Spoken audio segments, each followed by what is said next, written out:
Hi everyone, this is Nisha here, and I have brought you English speaking booster. So, are you worried about what is this term English speaking booster? No, that is as usual Hindi to English sentences. And why is English speaking being laid stress on? English बोलने पर इतना जोर क्यों देते हैं? Because English is a global language. So let's start. Film रोचक थी लेकिन काफ़ी बड़ी थी, बिल्कुल सही. The movie was interesting but it was Fairlie long. My sentiments exactly का मतलब होता है बिल्कुल सही, मैं आपसे सहमत हूँ, सही बात. मुझे दुख है कि मैंने यह बात कही, यह बात मेरे मुंह से निकल गई. I am sorry I said that, it just slipped out. Slip out का मतलब मुंह से बात का निकल जाना अनजाने में.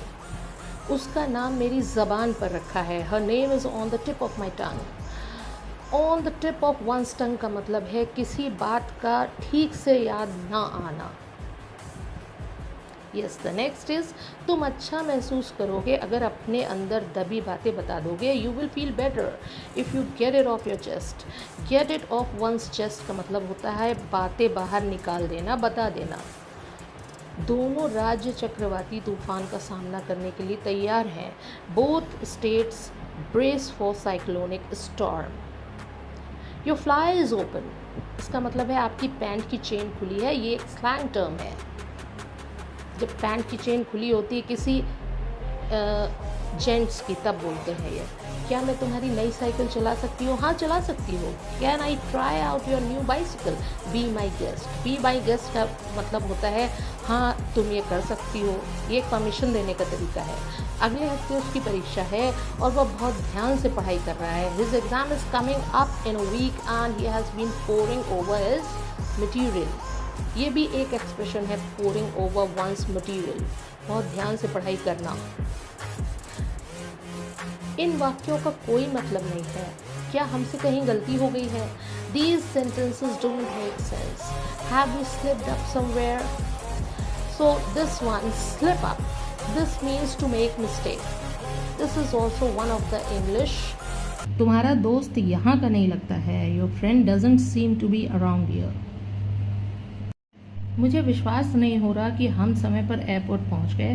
मैंने निश्चित रूप से सोचा था कि हमारी फ़्लाइट छूट जाएगी.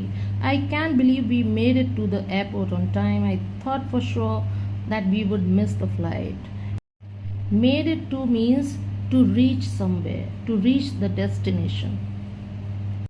मुझे बहुत गुस्सा आता है जब वह समय बर्बाद करती है.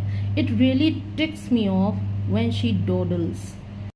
टिक one's off means annoyance, irritating. हम चाहते हैं कि हमारे छात्र इंटरमीडिएट पास करने के बाद आगे बढ़ें. We want our student to hit the ground running after they pass intermediate. Now here, hit the ground running means to make progress, प्रगति करना. मैं भी दिल से वही बात कह रही हूँ. I am heartily reciprocating the same. सीधी सी बात, मैं वहाँ नहीं जाऊँगी. It's quite simple. I won't go there.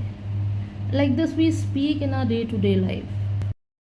मुझे तो उम्मीद ही नहीं थी वह अपने दोस्तों के साथ बाहर जाकर बहुत अच्छा समय बिताएगा. I did not expect that he would paint the town red with his friends. Now here, paint the town red means to go out and really have a good time. There's other way to say the same sentence. I didn't expect that he would go out with his friend and really have a good time. Raman ने समय पर अपना किराया नहीं चुकाया है, लेकिन यह तो हमेशा की बात है. यह तो रोज़ का नाटक है. Raman hasn't paid his rent on time, but that's par for the course. Par for the course means रोज़ की बात, रोज़ का नाटक. So that's all for today. Have a nice day and see you next time. Thank you.